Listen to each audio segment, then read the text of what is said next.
विद्युतीकृत सड़कें। टेलीफोन से लेकर कंप्यूटर और बिजली उपकरणों के आगमन से बिजली तारों का उन्मूलन हमेशा तकनीकी प्रगति का प्रतीक रहा है। इसी तरह इलेक्ट्रिक वाहनों ईवी के लिए वायरलेस चार्जिंग में गेम चेंजर बनने की क्षमता है। हाल के वर्षों में विद्युतीकृत सड़कों और वायरलेस चार्जिंग तकनीक के विकास में महत्वपूर्ण प्रगति हुई है। इन नवाचारों का उद्देश्य ईवी को चार्ज करने के तरीके में क्रांतिकारी बदलाव लाना, टिकाऊ गतिशीलता को बढ़ावा देना और सीमित रेंज और चार्जिंग बुनियादी ढांचे की उपलब्धता से जुड़ी चुनौतियों को कम करना है। विद्युतीकृत सड़कें भविष्य के लिए एक दृष्टिकोण। विद्युतीकृत सड़कों का एक अग्रणी उदाहरण 2013 में दक्षिण कोरिया में शुरू की गई परियोजना है। इस अभूतपूर्व प्रयास में बिजली को विद्युत चुंबकीय संचरण में परिवर्तित करने के लिए सड़क की सतह के नीचे केबल बिछाना शामिल था। जब वाहन निर्दिष्ट लेन पर यात्रा करते थे तो इस ऊर्जा को उनकी बैटरी तक संचारित करने के लिए विशेष उपकरणों का उपयोग किया जाता था। मूल रूप से इलेक्ट्रिक बसों को चार्ज करने के उद्देश्य से ये सड़क भविष्य की विद्युतीकृत सड़कों के लिए अवधारणा परियोजना के प्रमाण के रूप में काम करती थी। सौर ऊर्जा से चलने वाली सड़कें। सूर्य की ऊर्जा का उपयोग। 2016 में फ्रांस ने दुनिया की सबसे लंबी फोटोवोल्टिक सड़क पेश की, जो 1 किलोमीटर की दूरी तय करती है और 2880 वर्ग मीटर फोटोवोल्टिक इलेक्ट्रिक पैनलों से सुसज्जित है।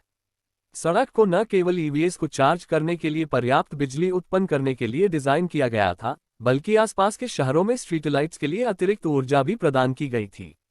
हालांकि सूरज की रोशनी में कमी, पत्ती का आवरण और ट्रैक्टर सहित वाहनों के प्रभाव जैसे कारकों के कारण परीक्षण के परिणाम उम्मीदों से कम रहे।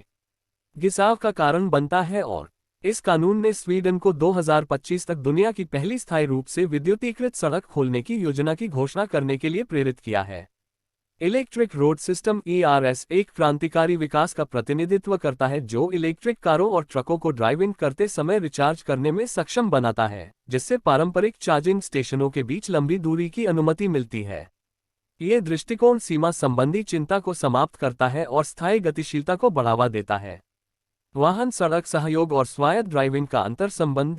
इसके अलावा भविष्य के वाहन सड़क सहयोग और स्वायत्त ड्राइविंग के संदर्भ में फोटोवोल्टिक PV फुटपाथ अपना स्वयं का विद्युत समर्थन और एक अंतर्निहित सूचना नेटवर्क प्रदान कर सकते हैं। ये बुनियादी ढांचा विभिन्न सूचना इंटरैक्शन को सक्षम बनाता है। 7:21। ये बुनियादी ढांचा विजुअलाइजेशन, वायरलेस इंटरनेट कनेक्टिविटी और वाहनों और सड़कों के बीच स्थिति मार्गदर्शन सहित विभिन्न सूचना इंटरैक्शन को सक्षम बनाता है। PV फुटपाथ से वायरलेस तरीके से जुड़कर वाहन महत्वपूर्ण डेटा जैसे वाहन की स्थिति की जानकारी, ड्राइविंग पैरामीटर और बड़े पैमाने पर डेटासेट अपलोड और डाउनलोड कर सकते हैं। इसके अतिरिक्त PV फुटपाथ में एकीकृत पोजिशनिंग पॉइंट मिलीमीटर स्तरीय पोजिशनिंग सटीकता प्रदान करते हैं, जिससे यातायात के सुचारू प्रवाह की सुविधा मिलती है और एकीकृत कमांड के तहत मानव रहित ड्राइविंग को सक्षम किया जाता है।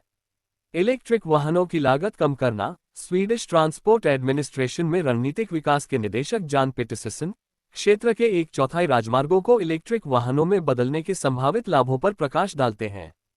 7:21। इलेक्ट्रिक वाहनों की लागत कम करना। स्वीडिश ट्रांसपोर्ट एडमिनिस्ट्रेशन में रणनीतिक विकास के निदेशक जॉन पेटरसन एक क्षेत्र के राजमार्गों के 1/4 को डायनामिक चार्जर में बदलने के संभावित लाभों पर प्रकाश डालते हैं।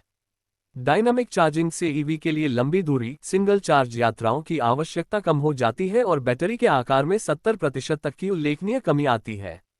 छोटे बैटरी आकार से उत्पादन लागत कम हो जाती है, जिससे अंततः अधिक किफायती इलेक्ट्रिक वाहन बन जाते हैं।